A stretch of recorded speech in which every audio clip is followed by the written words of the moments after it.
deserves? There's two, but I'll start with the first one being that NBA players are susceptible to fake outrage on social media as anybody else. Because all I'm seeing from LeBron James and all the stars is Devin Booker, most disrespected player in the league. How could he not be an all-star? It's as simple as that. Yeah, okay, let's finish the second part of that. Why isn't he an all-star? Well, there was an all-star from the Phoenix Suns. Who's that all-star? Oh, it's Chris Paul. It's LeBron James, one of LeBron James's boys. So if we're going to say that Devin Booker deserves to be an all-star, then the suggestion is who's going to be out? Should he be an all-star ahead of Chris Paul? Why don't we finish the tweet? You still had enough characters that you could have mentioned he deserved to be the all-star for the Suns over Chris Paul, but we didn't do that. It's an old rule. If you're going to complain about a guy who didn't make the all-star team, then you got to point out the guy that he should have been on there instead of. And that didn't happen here. And I wonder why that is. I don't like to traffic in conspiracy theories, but fellas, you're going to complain about Devin Booker not being an all-star, then you got to call out your boy Chris Paul and say, you know what, just because you're the president of the Players Association and you fought to have an all-star game in the first place doesn't necessarily mean that you should be an all-star. Yeah, I got some takeaways, too. First, let me say this. I've been saying this for years. Apparently, it's falling on deaf ears. I think they should have 15 all-stars in each conference. 12 was fine for 24 teams or less, but now you got 30 teams.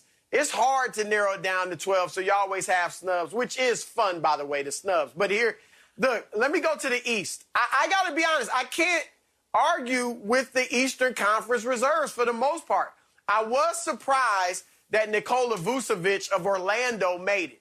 Orlando's 13-19, but his numbers are great. 24 points, almost 12 rebounds, 40% from three. But I thought Domantas Sabonis would make it over him. And I think Sabonis deserved it. Indiana's playing well. They're the 4th seed. And Sabonis is 21, 11, 6 assists. I mean, he's playing great basketball. So that's my biggest snub in the East. To get to Devin Booker, who everybody's talking about, look, I think you could talk about DeMar DeRozan, too. San Antonio's winning. DeRozan's playing well. But I get it. And I really love Devin Booker's game. But if I had to pick one of the Suns to make the team, I've got to go with Chris Paul. Chris is leading them in assists with 8 a game. He's leading them in PER. He's giving you almost 17 points a game. Yes, Devin's their leading scorer. But this year, they are 20-10. Last year at this time, without Chris Paul, they were 11-20. And I know Phoenix looked great in the bubble, and everybody thinks that would have carried over. Who knows? Miami looked great in the bubble. That didn't carry over. So the bubble was a strange place. So I think Chris Paul does deserve to be an all-star, slightly over Devin Booker. Look, Booker may get in when Anthony Davis is removed because of injury. Hopefully that happens because he does deserve it.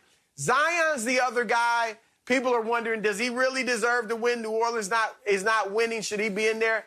I'm glad he's in there. I wouldn't have thrown a hissy fit if he didn't make it. But that dude is a scorer supreme.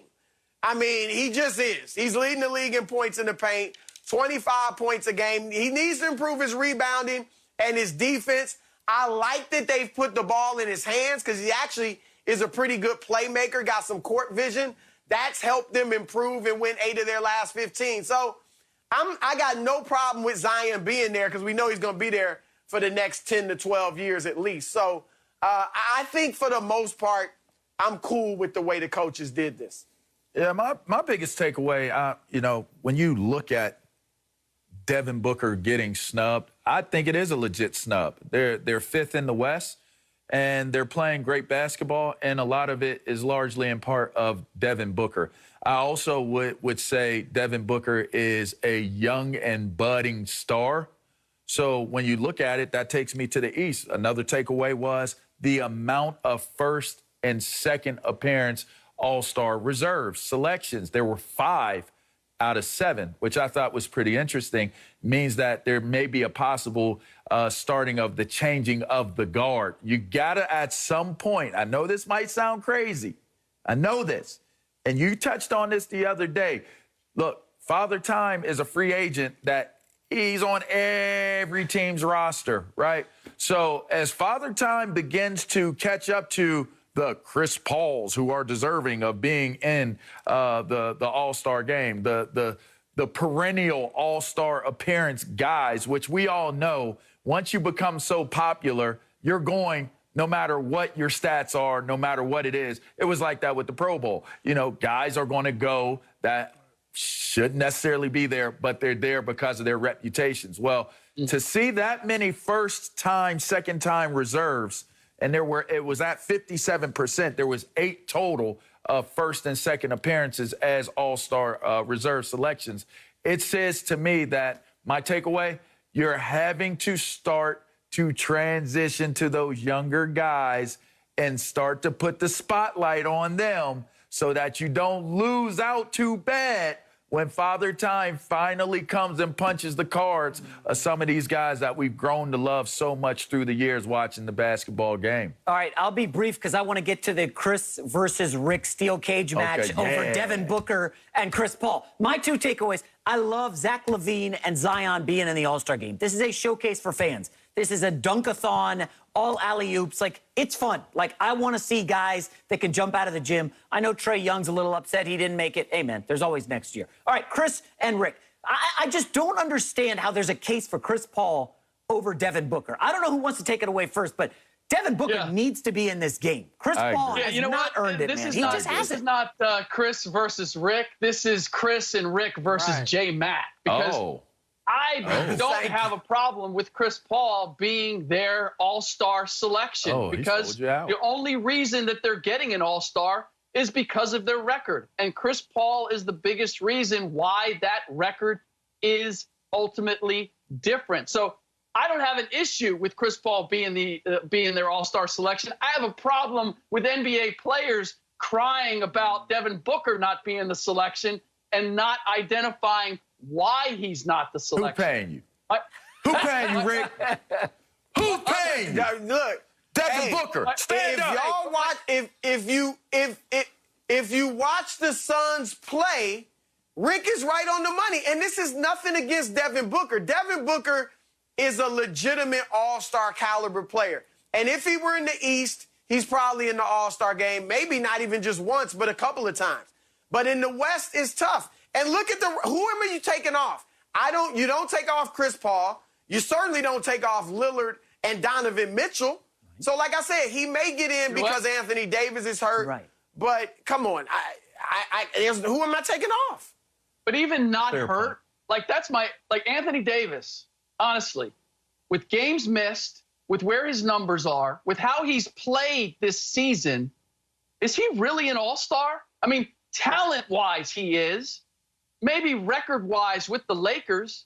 But San Antonio, you're going to put Zion in. They're not even in the playoff picture. And you're going to have nobody from San Antonio as the 5th seed represented. Y'all worked very well. And you're going to have Anthony Davis in there. You two worked very well. The last takeaway is it matters who your coach is. Like, great job. Sabonis deserves to be an All-Star. His numbers are the same as last year. Julius Randle, first-time All-Star.